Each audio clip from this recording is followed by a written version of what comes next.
Nesta sexta-feira a gente volta com o assunto Setembro Amarelo, mês de combate ao suicídio. Mais uma vez, o secretário municipal de saúde, Rafael Antônio, e o coordenador do CAPS, Jander Vinícius, fala do assunto aqui na tela da Record TV.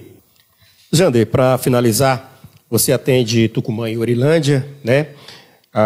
Nos últimos meses a gente tem relatos de um suicídio em Orilândia e um em Tucumã. Quais os casos mais complexos? Quais as cidades que hoje podem apresentar um quadro mais complexo? Tucumã ou Orilândia? O que acontece? Primeira coisa, a gente tem que entender que esses dois casos eles são a ponta do iceberg, tá? O que acontece? As tentativas e a ideação, que a gente chama de ideação suicida, é aquela ideia de pensar em e recursos, né? Eu vou pensar em cometer o suicídio. Acontece com muita frequência e existe uma subnotificação, né? Porque nós somos de um país cristão, né? Então é muito constrangedor para as famílias assumir que existe um membro ali que pensou em tirar a própria vida, né? Então, assim, é uma questão cultural mesmo. Então, os dois contextos foram casos diferentes, mas de sofrimentos extremos, né? Cada um na sua realidade. E representam, assim, uma pequena parte, que, graças a Deus, é uma pequena parte que chega à questão do suicídio.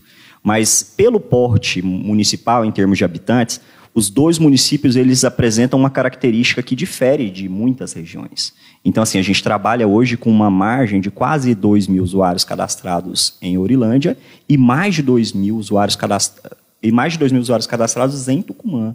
Então, assim, são assustadores os índices. A gente pode atribuir a um monte de coisas, por exemplo, crise econômica, né? A questão econômica são municípios que passam por altos e baixos com frequência do aspecto econômico.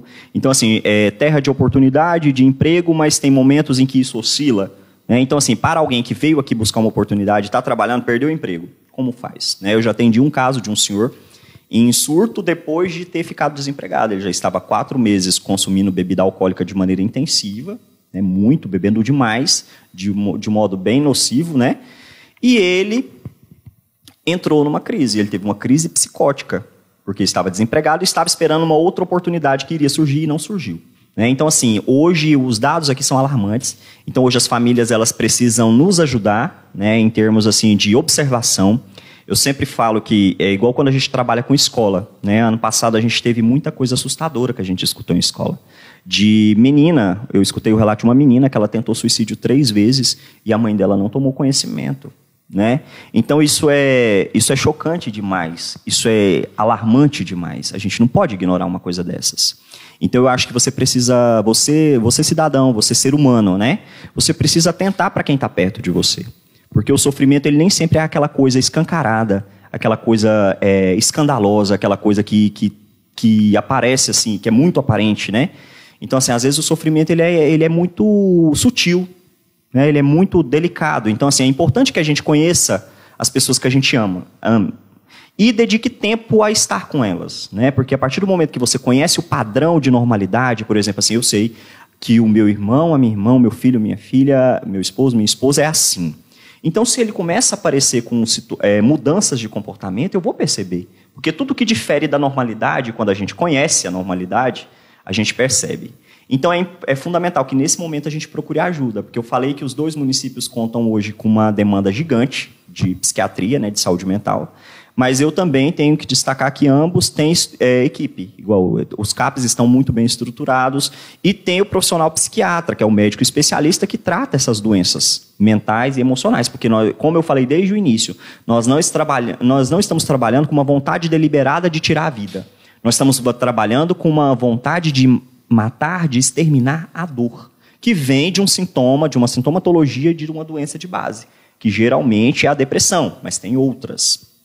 Né? Então é isso que a população precisa entender e nos ajudar, de não deixar para depois. Eu lembro que com esse caso que você citou de Orilândia, eu escutei várias pessoas dizer assim, nossa, ele me disse isso, ele me disse aquilo, nossa, ele desabafou comigo em tal situação.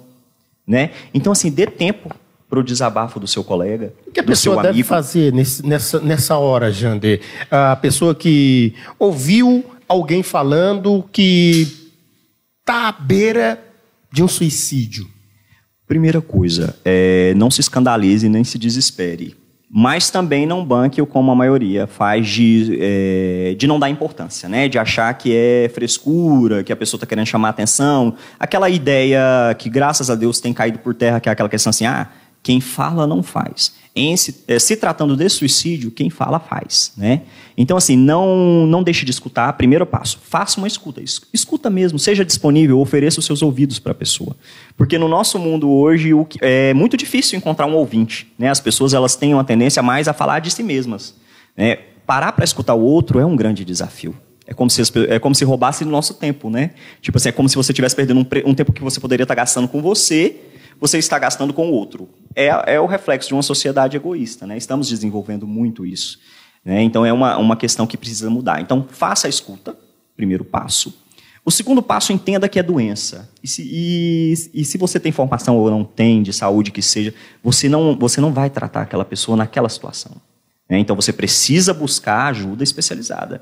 Não existe a gente tratar a doença, acompanhar uma pessoa que está doente de um modo empírico em casa. Não existe isso. Então, procurar o serviço de saúde. O CAPS, as unidades básicas, eu sei que existe um obstáculo muito grande de preconceito para o acesso ao CAPS.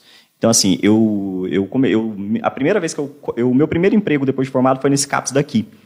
E eu lembro de atender pacientes que estacionavam na rua de trás e vinham a pé uma distância, num sol escaldante, de preconceito. Hoje diminuiu muito. Mas eu ainda conheço muitas pessoas que precisariam estar lá e não estão. Sim. Porque não aceita aquela ideia, porque acha um lugar de doido. Né? Então, trabalhar saúde mental ainda é muito difícil nesse aspecto preconceito. Né? Pessoas com problemas de alcoolismo devem procurar o CAPS? Também. O perfil de atendimento do CAPS hoje, conforme portaria do Ministério da Saúde, transtornos mentais graves, né?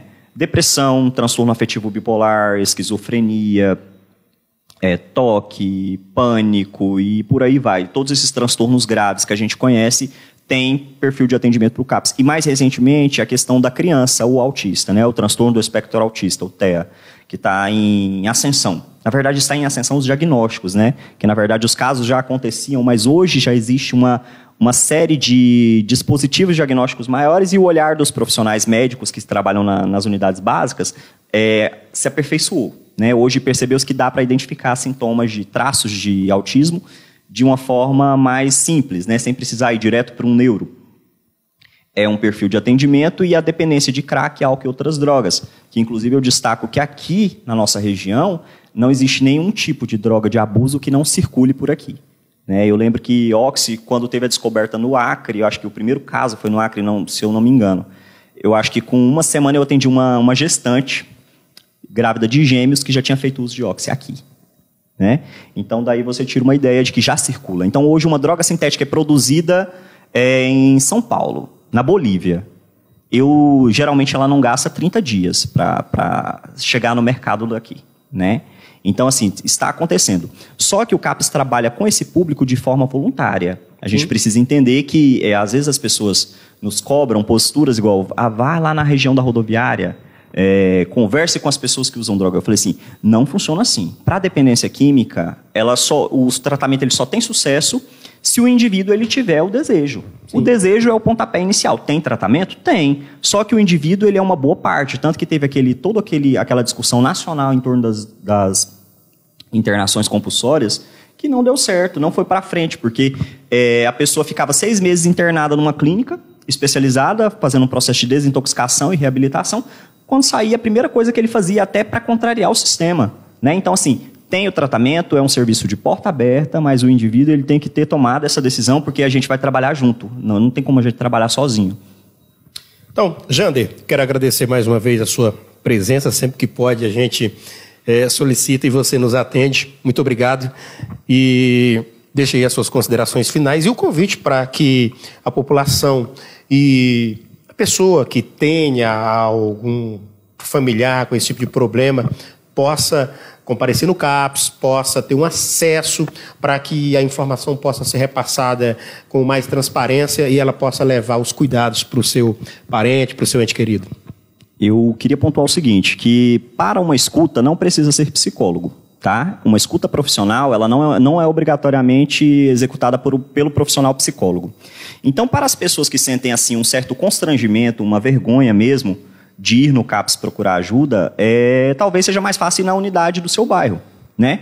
Esse primeiro atendimento, porque tanto os atendimentos individuais do profissional médico, quanto do profissional enfermeiro, a consulta médica e a consulta de enfermagem, o profissional ele vai poder te ouvir, avaliar a sua necessidade e te referenciar para onde vai ter a solução. Porque tem muitos casos, inclusive, que dá para trabalhar nas unidades básicas. Tem muitas questões, igual eu tenho muitos usuários de antidepressivos leves, aqui em Tucumã, por exemplo, que não estão no CAPS, mas que pegam sua receita na unidade básica e recebem todo o atendimento e se sentem contemplados na sua necessidade. Então, assim, o CAPS ele é voltado para aquele público extremo. Tentativa de suicídio é um exemplo, né? Sim. Mas tem muitos casos de depressão leve e outros transtornos, mas, de um modo geral, havendo uma dificuldade de acessar o CAPS em termos de vergonha, não por bloqueio de acesso, porque o CAPS é uma unidade de porta aberta, mas, às vezes, a pessoa acha mais fácil procurar um médico da unidade básica. E é o que eu tenho visto acontecer com muita frequência. Tem muita gente que chega para nós depois que já virou do avesso na clínica, ou seja, já fez todos os exames, tudo que existia, e não desaparecem os sintomas, porque aí já não é mais um quadro exclusivamente clínico, né? Aí a gente já está trabalhando com um transtorno que envolve a questão mental mesmo, psicológica. Secretário, é um caso de saúde pública, a Secretaria Municipal de Saúde tem desenvolvido seu papel, tem atendido esse público e reforça aí mais uma vez o convite para o dia D de combate ao suicídio.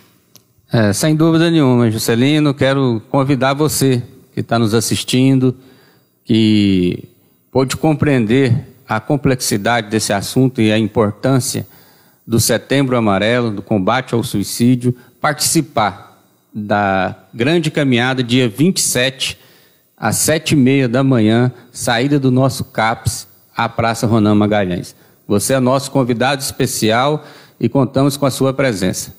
Muito bem, quero agradecer a presença mais uma vez do secretário municipal de saúde, Rafael Antônio, o nosso coordenador do CAPS, o enfermeiro Jander Vinícius, que nesse bate-papo traz um pouco de conhecimento para você que tem algum familiar com problema de depressão e que possa levar ao suicídio.